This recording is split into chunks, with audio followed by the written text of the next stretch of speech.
Ketiga dalam bab 1 ialah pemadam kebakaran. Untuk pemadam kebakaran ni kita mula dengan mengenal jenis pemadam kebakaran.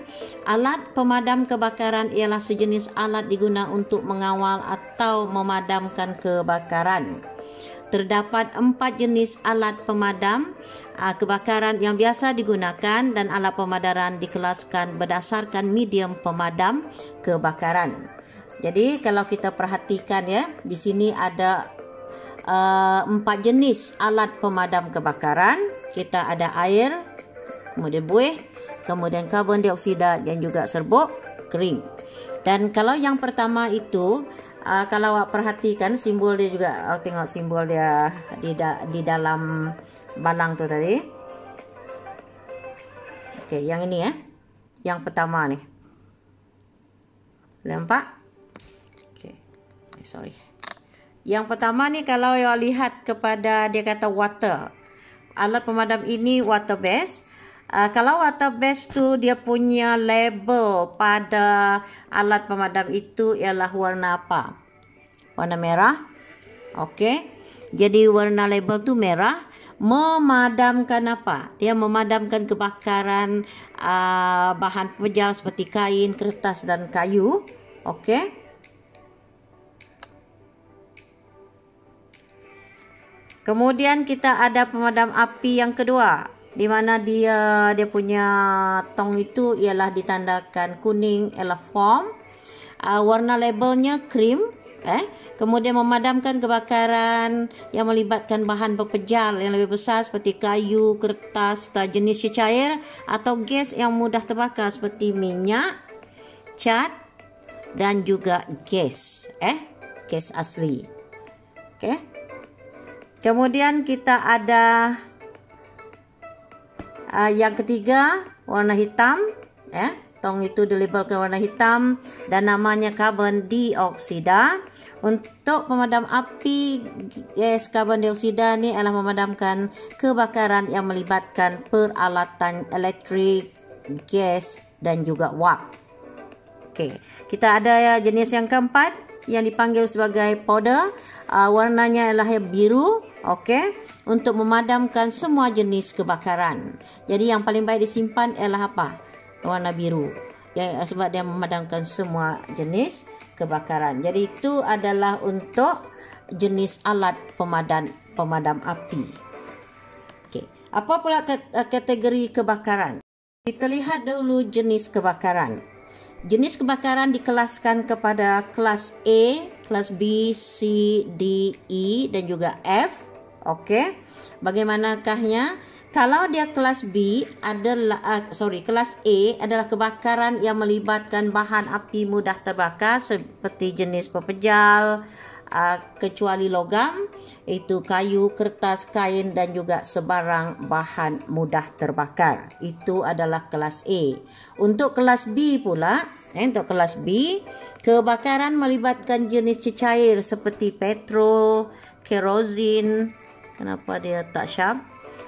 Kerosin, diesel, cat, varnish ataupun kebanyakan cecair termasuklah bahan lain.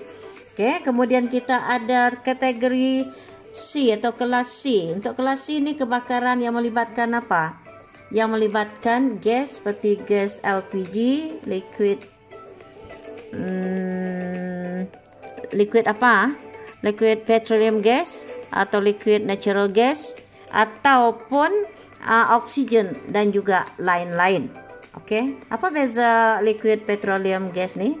Ini daripada gas daripada petroleum kan, ini memang gas asli tu yang dicari gali itu.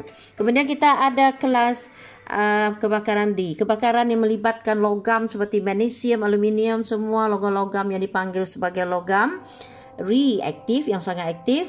Kemudian kita ada kelas E, kebakaran yang melibatkan peralatan elektrik, ada short circuit dan sebagainya. Dan kelas F, kebakaran yang melibatkan lemak dan juga minyak. Ada 6 kelas kebakaran dan alat pemadam api direka berdasarkan sumber kebakaran tersebut. Jadi kita lihat kepada slide yang seterusnya. Ada masalah lah cikgu punya PowerPoint ni. Okey. Jadi yang cikgu terangkan tadilah, jenis B, jenis C, jenis D, logam berat, logam reaktif. Kemudian jenis E adalah kebakaran melibatkan peralatan elektrik. Jenis F adalah kebakaran yang melibatkan lemak dan juga minyak. Okey. Kemudian untuk pemadam api ABC. Apakah yang dikatakan pemadam api ABC? Kalau ikut label dia ada A, B, C dan kita ada bahagian atas tu kan, bahagian untuk pegang dan sebagainya. Okey. Pemadam api ABC, apakah dia? Pemadam api ABC ni dengan simbol yang di sini ABC powder kan, boleh diguna untuk semua jenis kebakaran kecuali kebakaran yang disebabkan oleh logam dan juga gas tidak memungkinkan ledakan.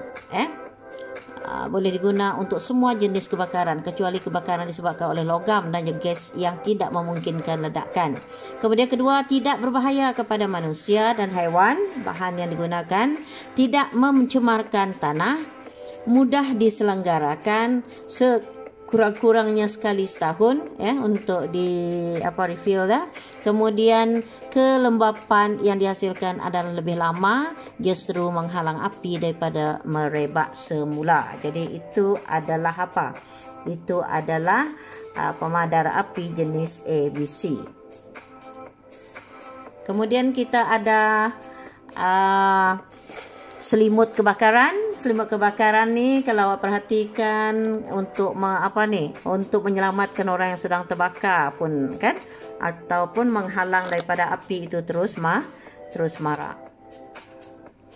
Okey, apa dia punya ciri? Selimut kebakaran ini diperbuat daripada 2 lapis gentian kaca, daripada kaca. Gentian dia mampu memadamkan api kecil atau sederhana yang susah dipadamkan oleh air. Memadamkan api pada badan mangsa dengan menyelimut badan mangsa tersebut. Jadi inilah ciri-ciri untuk selimut kebakaran.